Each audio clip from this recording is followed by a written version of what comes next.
Pag nandito ka sa isang intersection, hindi dapat nagmamadali. Check mo to. Wala dyan. Check dito. Meron dito. No? So, ito rin sa unahan. Tingnan mo. Okay, pero ito, safe na. So, tingnan dito. Dapat ang mata mula, mabilis ang tingin, ano? Lalo kung gusto mo nagmamadali ka, no? Pero kung gusto mo naman tumagal dito, pwedeng hintayin mo lahat yan. Kaya lang bago ka po makatapos yan. Okay? So, kailangan na binabasa mo na kagad ang galaw na nandito muna. Itong importante itong nasa kaliwa na to, no?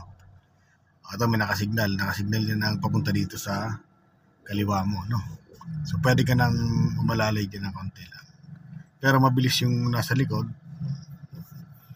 So, huwag ka muna pupunta, no? Tinan mo yung itim na sakyan.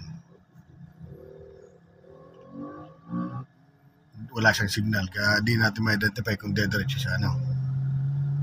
Okay. So, yan. Wala na dyan. Gapang-gapang. Dito ko naman tumingin. Ito. Kung nakasignal naman to. Sige, pagitin mo na. Go, go.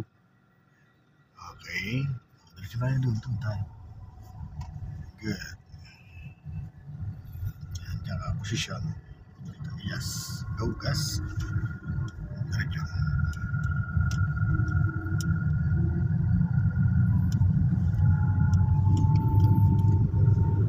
Okay. Good.